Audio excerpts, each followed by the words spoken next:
What's up, gamers? DreamcastGuy here, and today we're talking about the PlayStation 5 Pro because Sony has just officially teased that this new, revised, and possibly much more expensive console is going to be officially revealed tomorrow morning, and I want to discuss the talks, the leaks, the possible speculation as to how beefy the system is actually going to turn out to be, how expensive it's probably going to be, and when it's probably coming out. But let's take a look at Sony's very strange statement. I hope you're having a great day, and if you could please give this video a like and subscribe if you haven't already. So first and foremost, they just dropped this, and pretty much all the replies are completely freaking out. Heck yes, it's PS5 Pro time, baby. We can see that here. We got a lot of, oh my god, it's finally happening. Okay, now the reason we know this is definitely about the PlayStation 5 Pro is because of this name, Mark Cerny. Now, if you were not aware, Mark Cerny is a super genius. This guy is the architect of the PlayStation 4, the PlayStation 4 Pro, the PlayStation 5, but more than that, he has done extended discussions, a lot of technical streams, sometimes hours long, really kind of breaking down the concepts of 3D audio and game design and engines and stuff like that.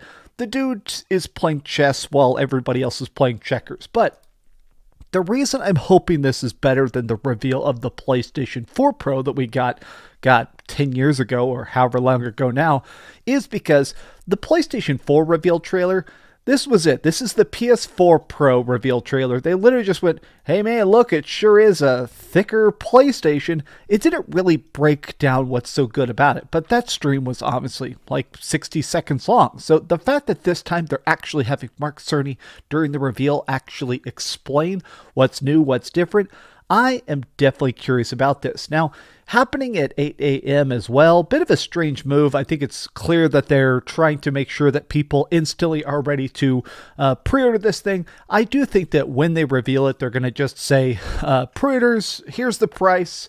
Go to PlayStationDirect.com right now. They're probably going to just instantly freaking do this.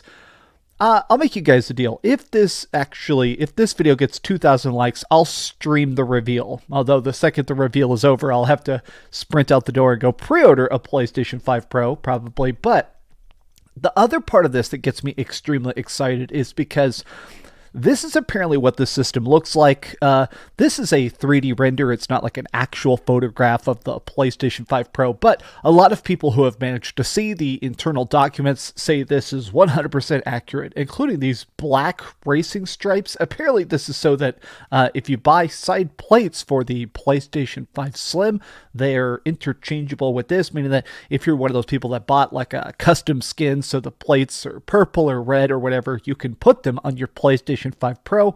But this tweet by Tidux, this guy does some PlayStation leaks, and I'll be honest, this got me 10 times more hyped. The PS5 Pro should be revealed really soon. I'm hearing some fantastic gains on some games. One is a popular open world game that will get a frame rate, resolution, and big bump to ray tracing.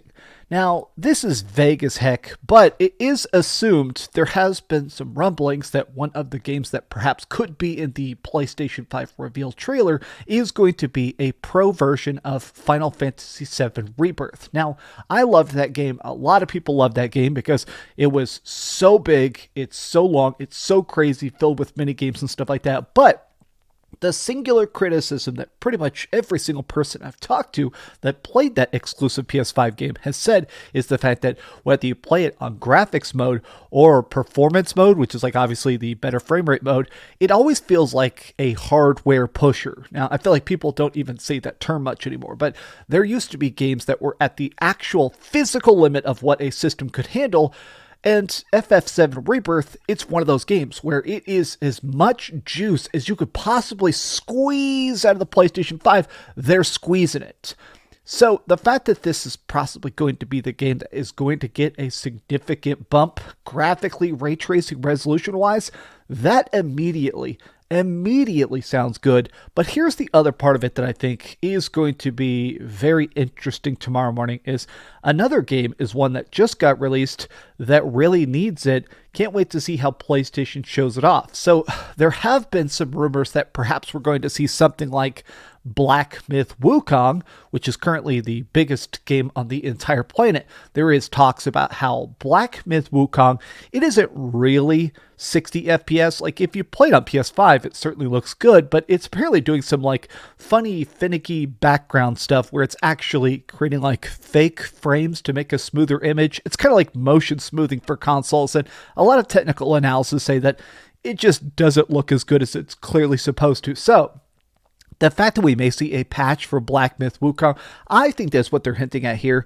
Another game just got released that really needs it, so that could be Black Myth Wukong. I mean, that's the only one that comes to mind, really. I mean, maybe it'll be something else, but I think the big question now, though, is price. How expensive is it actually going to be? I guessed it was going to be around $600 and then cost like the talks that I had roughly heard is that it'd be about $600 for the system, but it would not have a disk drive. All PS5 Pros are possibly going to be digital only, meaning you'll have to buy the external drive to attach to it, which is an additional $80, which means that a PlayStation 5 Pro at its cheapest would be $600, and then with the doodads that make it more playable, in my opinion, it's going to be about $700 with shipping and tax and stuff like that. And I have people that are kind of saying that's a lowball. This is Agent Bizzle, Brian Altano over at IGN. Love that guy. Super badass, talented dude. He says it's definitely going to cost more than that. If this costs $700 and does not have a disk drive, it is going to be a massive L. So, I mean, if that's true, it's true. But personally, it's difficult for me to believe they would price it that high. I feel like the biggest piece of evidence, though, is the fact that, honestly, they keep making stuff more expensive. Oh yeah, happy birthday Dreamcast. They just jacked up the price of the base PS5. Today, they just announced they're increasing the price of the freaking DualSense controllers. More than anything else, I think it's pretty clear that Sony is trying to get as much money as possible from every single PlayStation sale. But I'm almost nervous that if they price the Pro too high, if this is an actually good upgrade, if they charge something, let's say something insane, like $800 or something like that, not only will nobody buy it, but I feel like it will create some animosity among the PlayStation fans, because if there is something that is just so prohibitively expensive, I think sometimes, and this is rare, I'll admit it, there have been those situations where if there is an upgraded version of a game and a downgraded version of the game, that's how people are going to see it. If the base version on PlayStation 5 is not nearly as good as the PlayStation 5 Pro version of a game, I'm always curious to see how jilted and annoyed the fan base is. But what do you guys think about this? I am excited for the reveal. If it costs like $800 though, I'm going to consider that to be a giant L. But I guess we're all going to find out here in 24 hours. So thank you for watching. If you could please give this video a like and subscribe if you haven't already. And please keep dreaming. Oh man. I'm working on a bunch of game reviews, by the way. So if the videos are more sporadic, I have like 3 big reviews coming up. I also want to review the Marvel vs. Capcom collection, but I don't even know if I have time for that. But I want to play stuff. More stuff that I'm already playing. Thanks so much for watching that video. If you want to see something else, you can always click this link to see what I put up last, or, subscribe and see what's coming up next. Also, I promise that whatever I do, it'll try not to suck.